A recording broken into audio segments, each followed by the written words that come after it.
हाँ जी, स्वागत है ਤੁਹਾਡਾ ਸਾਰਿਆਂ ਦਾ ਸਾਡੇ YouTube channel exam study with job alert ਤੇ ਮਾਸਟਰ ਕੇਡਰ ਮਾਡਰਨ ਹਿਸਟਰੀ ਭਾਗ 8ਵਾਂ ਅਤੇ ਅੱਜ ਦਾ ਟੌਪਿਕ ਹੈ ਜੋ ਬੰਗਾਲ ਦੇ ਗਵਰਨਰ ਹੋਏ ਨੇ ਉਹਨਾਂ ਬਾਰੇ ਅਸੀਂ ਜਾਣਕਾਰੀ ਤੁਹਾਨੂੰ ਅੱਜ ਦੇਵਾਂਗੇ। ਗਵਰਨਰ ਜਨਰਲ ਜੋ ਵੀ ਬੰਗਾਲ ਦੇ ਹੋਏ ਸੀਗੇ ਉਹਨਾਂ ਸਮੇਂ ਕੀ ਕੰਮ ਹੋਇਆ ਸੀ ਇਹਦੇ ਨਾਲ ਸੰਬੰਧਿਤ ਇਹ ਸਾਡਾ ਜਿਹੜਾ ਅੱਜ ਦਾ ਟੌਪਿਕ ਹੈ। ਸਟਾਰਟ ਕਰਨ ਤੋਂ ਪਹਿਲਾਂ ਜੇਕਰ ਤੁਸੀਂ ਸਾਡੇ ਚੈਨਲ ਤੇ ਪਹਿਲੀ ਵਾਰ ਆਏ ਹੋ ਤਾਂ ਚੈਨਲ ਨੂੰ ਸਬਸਕ੍ਰਾਈਬ ਜ਼ਰੂਰ ਕਰ ਲਿਓ ਤਾਂ ਜੋ ਤੁਹਾਨੂੰ ਇਸੇ ਤਰ੍ਹਾਂ ਡੇਲੀ ਅਪਡੇਟ ਵੀਡੀਓ ਦਾ ਨੋਟੀਫਿਕੇਸ਼ਨ ਹੈ ਜਿਹੜਾ ਮਿਲਦਾ ਰਹੇ। ਤਾਂ ਸਟਾਰਟ ਕਰਦੇ ਹਾਂ ਜੀ। ਬੰਗਾਲ ਦੇ ਗਵਰਨਰ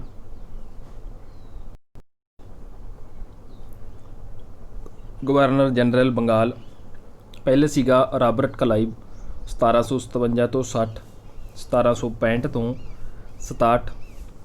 ਇਹ ਬੰਗਾਲ ਦਾ ਪਹਿਲਾ ਗਵਰਨਰ ਸੀਗਾ। ਇਹ ਪਲਾਸੀ ਦੇ ਯੁੱਧ ਤੋਂ ਬਾਅਦ 1758 ਦੇ ਵਿੱਚ ਗਵਰਨਰ ਬਣਿਆ ਸੀਗਾ। ਇਸ ਨੂੰ ਬੰਗਾਲ ਦਾ ਗਵਰਨਰ ਸੀ ਜਿਹੜਾ ਉਹ ਮੀਰ ਜਾਫਰ ਨੇ ਬਣਾਇਆ ਸੀ। ਬੰਗਾਲ ਵਿੱਚ ਐਸੀ ਜਿਹੜੀ ਉਹ ਦੋਹਰੀ ਸ਼ਾਸਨ ਪ੍ਰਣਾਲੀ ਸੀਗੀ। ਚੌਥਾ ਪੁਆਇੰਟ ਹੈ ਨੰਬਰ 5 ਤੇ ਕਰ ਵਸੂਲਣ ਵਿਦੇਸ਼ੀ ਮਾਮਲਿਆਂ ਨੂੰ ਕੰਪਨੀ ਅਧੀਨ ਸ਼ਾਸਨ ਚਲਾਉਣ ਦੀ ਜ਼ਿੰਮੇਵਾਰੀ ਉਹ ਨਵਾਬ ਨੂੰ ਦਿੱਤੀ ਸੀਗੀ।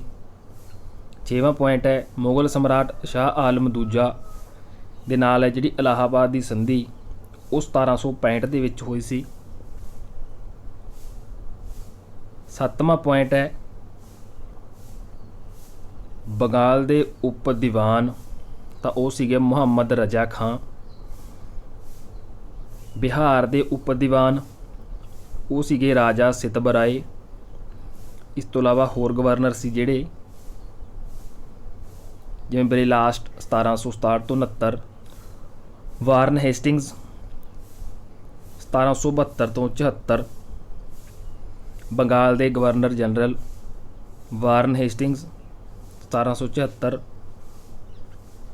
ਇਹਦੀ ਗੱਲ ਕਰਾਂਗੇ ਅਸੀਂ ਕੀ ਹੋਇਆ ਸੀ ਇਸ ਸਮੇਂ।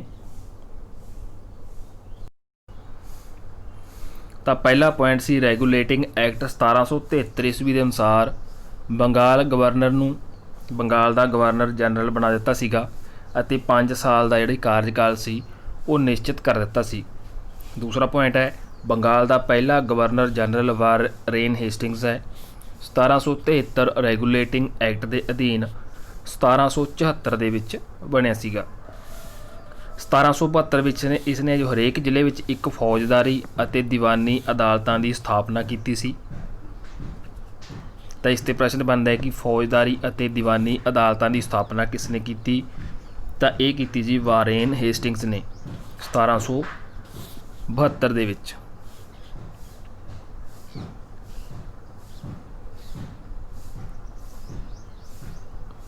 ਪੰਜਵਾਂ ਪੁਆਇੰਟ ਹੈ ਇਸ ਨੇ 1782 ਵਿੱਚ ਜੋਨਾਥਨ ਡੰਕਨ ਨੇ ਬਨਾਰਸ ਵਿੱਚ ਸੰਸਕ੍ਰਿਤ ਵਿਦਿਆਲਿਆ ਦੀ ਸਥਾਪਨਾ ਕੀਤੀ।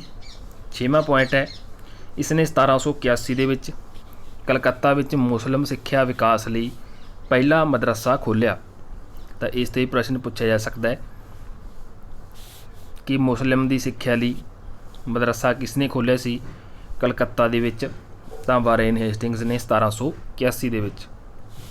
7ਵਾਂ ਪੁਆਇੰਟ ਹੈ ਗੀਤਾ ਦਾ ਅੰਗਰੇਜ਼ੀ ਵਿੱਚ ਅਨੁਵਾਦ ਸੀ ਜਿਹੜਾ ਉਹ ਵਿਲੀਅਮ ਵਿਲਕਿੰਸ ਨੇ ਕੀਤਾ ਸੀਗਾ। ਤਾਂ ਇਸ 'ਤੇ ਪ੍ਰਸ਼ਨ ਪੁੱਛਿਆ ਜਾ ਸਕਦਾ ਹੈ। 8ਵਾਂ ਪੁਆਇੰਟ ਹੈ ਇਸ ਸਮੇਂ ਸਰ ਵਿਲੀਅਮ ਜੋਨਸ ਨੇ 1784 ਦੇ ਵਿੱਚ ਏਸ਼ੀਆਟਿਕਾ ਸੁਸਾਇਟੀ ਆਫ ਬੰਗਾਲ ਦੀ ਸਥਾਪਨਾ ਕੀਤੀ ਸੀ ਇਹਦੇ ਟਾਈਮ 'ਤੇ। 9ਵਾਂ ਪੁਆਇੰਟ ਹੈ ਇਸ ਨੇ ਮੁਗਲ ਸਮਰਾਟ ਨੂੰ ਮਿਲਣ ਵਾਲਾ ਜਿਹੜਾ 26 ਲੱਖ ਰੁਪਏ ਦੀ ਪੈਨਸ਼ਨ ਸੀ ਉਹ ਬੰਦ ਕਰ ਦਿੱਤੀ ਸੀ। ਤਾਂ ਇਹ ਵਾਰੇਨ ਹੇਸਟਿੰਗਸ ਨੇ ਜੋ ਉਹਦੀ ਪੈਨਸ਼ਨ ਬੰਦ ਕੀਤੀ ਸੀਗੀ ਮੁਗਲ ਸਮਰਾਟ ਦੀ, ਜੋ ਉਹਨੂੰ 26 ਲੱਖ ਰੁਪਏ ਤੈਅ ਕੀਤੀ ਗਈ ਸੀ ਪਹਿਲਾਂ ਈਸਟ ਇੰਡੀਆ ਕੰਪਨੀ ਦੇ ਵੱਲੋਂ। 10ਵਾਂ ਪੁਆਇੰਟ ਹੈ ਇਸ ਸਮੇਂ 1780 ਈਸਵੀ ਵਿੱਚ ਭਾਰਤ ਦਾ ਪਹਿਲਾ ਅਖਬਾਰ ਬੰਗਾਲ ਗਜਟ ਪ੍ਰਕਾਸ਼ਨ ਹੋਇਆ ਸੀਗਾ। ਤਾਂ ਇਹ ਕੀਤਾ ਸੀਗਾ ਜੇਮਜ਼ ਹਿੱਕੀ ਨੇ। ਬੰਗਾਲ ਗਜਟ ਭਾਰਤ ਦਾ ਪਹਿਲਾ ਅਖਬਾਰ ਸੀ 1780 ਦੇ ਵਿੱਚ। ਤਾਂ ਉਹ ਇਹਦੇ ਸਮੇਂ ਹੋਇਆ ਸੀਗਾ ਯਾਨੀ ਕਿ ਵਾਰੇਨ ਹੇਸਟਿੰਗ ਦੇ ਸਮੇਂ। ਇਹਨੇ ਕੀਤਾ ਸੀ ਉਹਦਾ ਪ੍ਰਕਾਸ਼ਨ ਜੇਮਜ਼ ਹਿੱਕੀ ਨੇ। 11ਵਾਂ ਪੁਆਇੰਟ ਹੈ ਇਸ ਸਮੇਂ ਰੈਗੂਲੇਟਿੰਗ ਐਕਟ ਦੇ ਤਹਿਤ 1774 ਈਸਵੀ ਵਿੱਚ ਕਲਕੱਤਾ ਵਿੱਚ ਸੁਪਰੀਮ ਕੋਰਟ ਬਣਾਈ ਗਈ, ਜਿਸ ਦਾ ਅਧਿਕਾਰ ਖੇਤਰ ਕਲਕੱਤਾ ਤੱਕ ਹੀ ਸੀਗਾ। ਤਾਂ ਇਹ ਵੀ ਪ੍ਰਸ਼ਨ ਬਣਦਾ ਹੈ ਕਿ ਕਲਕੱਤਾ ਦੇ ਵਿੱਚ ਹੈ ਜੋ ਸੁਪਰੀਮ ਕੋਰਟ ਬਣਾਈ ਗਈ ਸੀ ਕਿਹਦੇ ਤਹਿਤ, ਰੈਗੂਲੇਟਿੰਗ ਐਕਟ ਦੇ ਤਹਿਤ। ਉਦੋਂ ਜਿਹੜਾ ਗਵਰਨਰ ਜਨਰਲ ਸੀਗਾ ਉਹ ਕੌਣ ਸੀਗਾ, ਵਾਰੇਨ ਹੇਸਟਿੰਗਸ। ਤਾਂ ਇਹਦਾ ਅਧਿਕਾਰ ਖੇਤਰ ਸਾਰਾ ਜਿਹੜਾ ਸੀ ਉਹ ਕਲਕੱਤਾ ਤੱਕ ਹੀ ਸੀਗਾ। 12ਵਾਂ ਪੁਆਇੰਟ ਹੈ ਪਹਿਲਾ ਐਂਗਲੋ ਮਰਾਠਾ ਯੁੱਧ 1775 1782 ਈਸਵੀ, ਇਹ ਸਲਵਾਈ ਦੀ ਸੰਧੀ ਨਾਲ ਜਿਹੜਾ ਉਹ ਖਤਮ ਹੋਇਆ ਸੀਗਾ। 13ਵਾਂ ਪੁਆਇੰਟ ਹੈ ਦੂਸਰਾ ਮੈਸੂਰ ਯੁੱਧ 1780 ਤੋਂ 84, ਤਾਂ ਇਹ ਖਤਮ ਹੋਇਆ ਸੀ ਮੰਗਲੌਰ ਦੀ ਸੰਧੀ ਦੇ ਨਾਲ। ਇਹ ਯੁੱਧ ਜਿਹੜਾ ਖਤਮ ਹੋਇਆ ਸੀਗਾ। 14ਵਾਂ ਪੁਆਇੰਟ ਹੈ ਬੋਰਡ ਆਫ ਰੈਵਨਿਊ ਦੀ ਸਥਾਪਨਾ ਹੋਈ ਸੀ ਵਾਰੇਨ ਹੇਸਟਿੰਗਸ ਦੇ ਸਮੇਂ।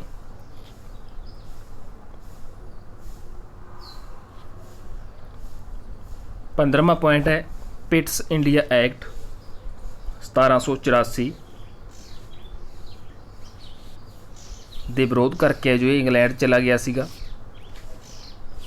16ਵਾਂ ਪੁਆਇੰਟ ਹੈ 1784 ਦੇ ਵਿੱਚ ਹੈ ਜੋ ਇਸ 'ਤੇ ਮਹਾਦੋਸ਼ ਲਗਾਇਆ ਗਿਆ ਸੀਗਾ। ਅਗਲਾ ਆਉਂਦਾ ਹੈਗਾ ਸਰ ਜਾਨ ਮੈਕਫਰਸਨ 1786, ਇਸ ਨੂੰ ਹੈ ਜੋ ਅਸਥਾਈ ਗਵਰਨਰ ਜਨਰਲ ਨਿਯੁਕਤ ਕੀਤਾ ਗਿਆ ਸੀ। ਸੋ ਇਸੇ ਤਰ੍ਹਾਂ ਹੀ ਤੁਹਾਨੂੰ ਅਸੀਂ ਕੰਟੀਨਿਊ ਹੈ ਜੋ ਇਹ ਗਵਰਨਰ ਜਨਰਲ ਇਹਨਾਂ ਦੇ ਬਾਰੇ, ਇਹਨਾਂ ਦੇ ਕੀਤੇ ਕੰਮ ਬਾਰੇ ਅਤੇ ਕੀ ਕੁਝ ਇਹਨਾਂ ਬਾਰੇ ਹੋਇਆ ਸੀਗਾ ਇਹਨਾਂ ਦੇ ਟਾਈਮ ਵਿੱਚ ਕੰਟੀਨਿਊ ਸਟੈਪ ਬਾਏ ਸਟੈਪ ਭਾਗਾਂ ਦੇ ਵਿੱਚ ਹੈ ਜੋ ਵੀਡੀਓ ਪ੍ਰੋਵਾਈਡ ਕਰਦੇ ਰਹਾਂਗੇ। ਇਹ ਬੰਗਾਲ ਦੇ ਗਵਰਨਰ ਜਨਰਲ ਵਾਲੇ ਤੁਹਾਨੂੰ ਹੈ ਜੋ ਅਸੀਂ ਵੀਡੀਓ ਪ੍ਰੋਵਾਈਡ ਕੀਤੀ ਹੈ। ਬਾਕੀ ਇਸ ਤੋਂ ਪਹਿਲਾਂ ਵਾਲੇ ਭਾਗ ਤੁਸੀਂ ਸਾਡੇ ਚੈਨਲ ਦੀ ਪਲੇਲਿਸਟ ਵਿੱਚ ਆ ਕੇ ਰੀਡ ਕਰ ਸਕਦੇ ਹੋ, ਅਤੇ ਜੋ ਵੀ SST ਹਿਸਟਰੀ ਸਬਜੈਕਟ ਦੇ ਜੋ ਨੋਟਸ ਲੈਣਾ ਚਾਹੁੰਦੇ ਨੇ ਉਹ ਵੀਡੀਓ ਦੇ ਕਮੈਂਟ ਬਾਕਸ ਵਿੱਚ ਆਪਣਾ ਮੋਬਾਈਲ ਨੰਬਰ ਮੈਂਸ਼ਨ ਕਰ ਸਕਦੇ ਆ। ਨੋਟਸ ਕਿਸ ਤਰ੍ਹਾਂ ਨੇ ਉਸ ਦੀ ਸਟੋਰੀ ਪਾ ਦਿੱਤੀ ਸੀਗੀ ਹਿਸਟਰੀ ਅਤੇ ਇੰਡੀਅਨ ਪੋਲਿਟੀ ਦੀ, ਕਿਸ ਤਰ੍ਹਾਂ ਦੇ ਨੋਟਸ ਨੇ ਸੈਂਪਲ ਦੇ ਤੌਰ 'ਤੇ ਤੁਸੀਂ ਸਟੋਰੀ 'ਚ ਦੇਖ ਸਕਦੇ ਹੋ। ਅਤੇ ਅਖੀਰ 'ਤੇ ਕੰਟੈਕਟ ਨੰਬਰ ਵੀ ਦਿੱਤਾ ਗਿਆ ਹੈ, ਜੋ ਵੀ ਇਹ ਨੋਟਸ ਲੈਣਾ ਚਾਹੁੰਦੇ ਨੇ ਤਾਂ ਸਾਡੇ ਨਾਲ ਉਹ ਕੰਟੈਕਟ ਕਰ ਸਕਦੇ ਨੇ। ਸੋ ਵੀਡੀਓ ਚੰਗੀ ਲੱਗੇ ਲਾਈਕ ਕਮੈਂਟ ਅਤੇ ਅੱਗੇ ਸ਼ੇਅਰ ਜ਼ਰੂਰ ਕਰ ਦਿਆ ਕਰੋ ਜੀ। ਸੋ ਮਿਲਦੇ ਹਾਂ ਅਗਲੇ ਨਵੇਂ ਟੌਪਿਕ ਨਾਲ, ਉਦੋਂ ਤੱਕ ਲਈ ਧੰਨਵਾਦ ਜੀ।